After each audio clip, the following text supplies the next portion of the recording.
the next to raise clarificatory questions is the Honorable De Lima. Thank you, Madam Chair.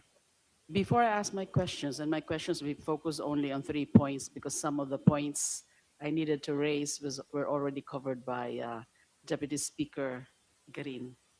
Just a brief, very brief manifestation, is sort of a complement to what was stated by the Vice Chair, Keith Flores, relative to yung credibility. That credibility of witnesses at this point is not really considered yet. Let me point out the case of, I know this very well because I'm the petitioner here, De Lima versus Guerrero. De Lima versus Judge Guerrero, GR number 229781, October 10, 2017. Sabi po ng Korte Suprema, the court clarified that the admissibility of evidence, property value, and the credibility of the witness are matters that are best left to be resolved in a full-blown trial. Dito nga sa kaso na ito, lumampas na po ito sa preliminary investigation. Nandun na po dun sa pag-file namin ng motion to quash. When my lawyers filed a motion to quash in the very first drug trafficking or conspiracy to commit illegal drug trading filed against me, which you know has been dismissed ultimately. But now, that was at that stage, meaning nasa korte na. Pero wala pa yung full-blown trial. Wala pa yung trial on the merits. Lampas na ng preliminary investigation. That was only when my motion to quash was denied by the lower court. So my lawyers went to the Supreme Court. I was questioning the very credibility of those witnesses against me. And the court said very clearly, verily, I quote, the admissibility of evidence or evidentiary weight, property value, and the credibility of the witness are matters that are best left to be resolved in a full-blown trial. So ibig sabihin, within the context of an impeachment case, nasa Senado na po yung tungkol sa issue of credibility. But syempre, that is really the strict general rule, but hindi naman pwede namang sabihin, hindi pwedeng sabihin na absolute rule na talaga. Kasi lininaw din po sa Navarro versus Cornejo na this is GR number 263329, February 8, 2023. The court cautioned against a mechanical approach, stating that to ignore glaring and manifest inconsistencies would be to abdicate the prosecutor's duty to screen cases properly. Take note, ang magiging exception lang na pwedeng i-consider yung issue ng credibility of a witness before us, before these proceedings, which is akin to preliminary investigation kapag glaring and manifest inconsistencies. But balik po tayo sa general rule. So ang nasasabi po sa De Lima versus Judge Guerrero, it establishes that while prosecutors may consider the evidence presented, they are not expected to make definitive credibility determinations at this stage. So yun po, malinaw po yan. That's a Yes. jurisprudential ruling. The committee appreciates the jurisprudence shared by the Honorable De Lima.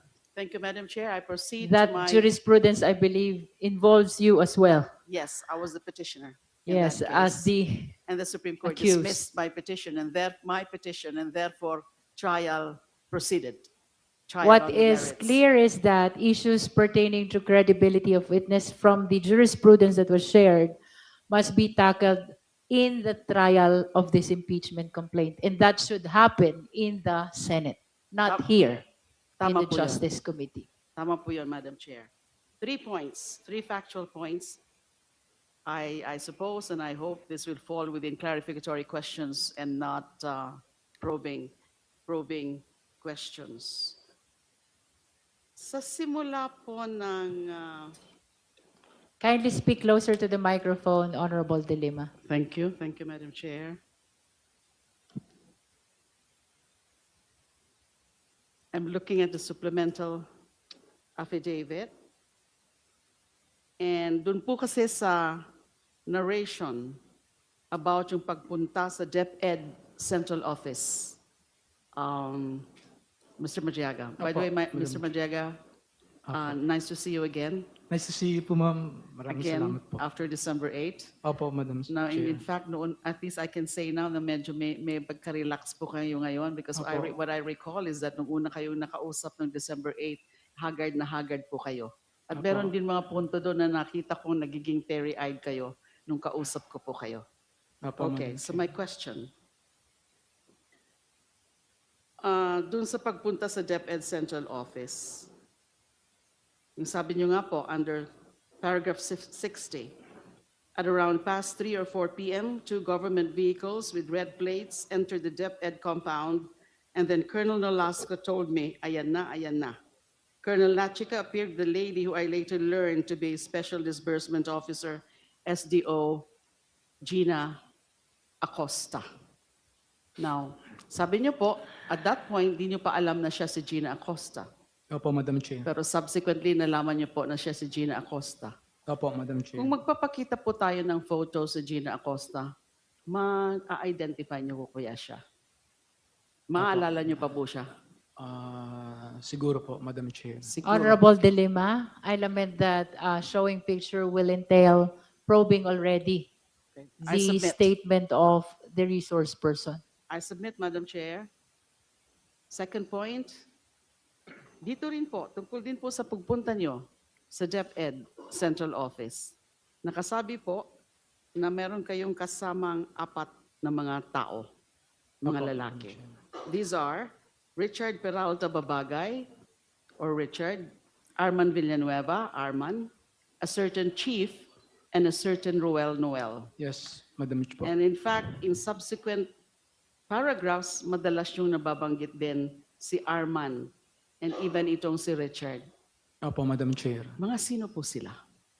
Si Richard po, yung kasama ko sa Board of Director ng EC Pilipinas.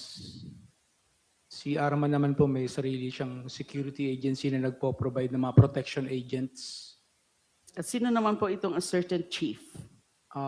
Dati po siyang sundalo. Hindi niyo po maalala yung pangalan? Si Arman po kasi parang subcon po siya sa akin eh. Ganun po yung arrangement namin. How about a certain Roel / Noel? Siya po yung assistant ni Arman Villanueva. Siya yung assistant ni Arman Villanueva. Opo. Nasaan na po sila ngayon? Nung nakakulong po ako, dos namatay, hindi ko po alam kung pinatay o namatay si Arman. Nawala na po sila, kanya-kanyang tago na po. Namatay si Arman Villanueva. Alam niyo kung ano ang cause? Sinabi po sa report, suicide, pero hindi po ako naniniwala. Bakit po kayo hindi naniniwala? Honorable De Lima, we have to stop on that. Thank you, Madam Chair. I submit. How about itong si Richard Peralta Babagay?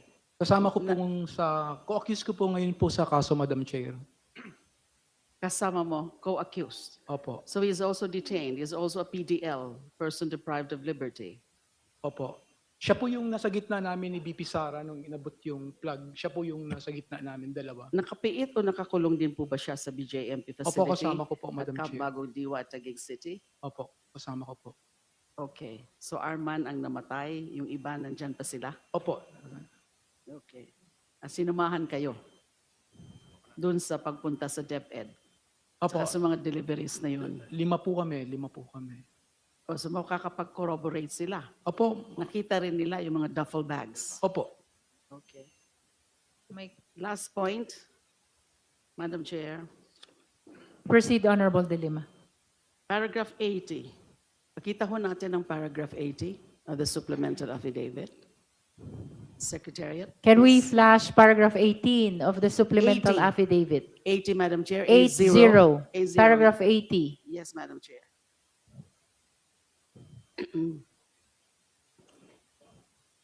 80 says, more importantly, I felt betrayed that despite all my efforts to support Sarah, to the extent of even committing high-risk acts for her and her family, she did not lift a finger to stop Attorney Roque, who is her known ally and supporter. So na makikita po dito so you felt betrayed dahil hindi Opo, kayo tinulungan Opo, Madam Chair. nung kinasuhan na kayo ni Attorney Roque. Opo, Madam Chair. So ito ho ba ay pwede ho ba nating masabi na galit kayo kay VP Sara? Honorable Dilima, I think that's probing already. Thank you. That's all I have. Thank you very much. Thank you, Honorable Dilima. Now we proceed with the Honorable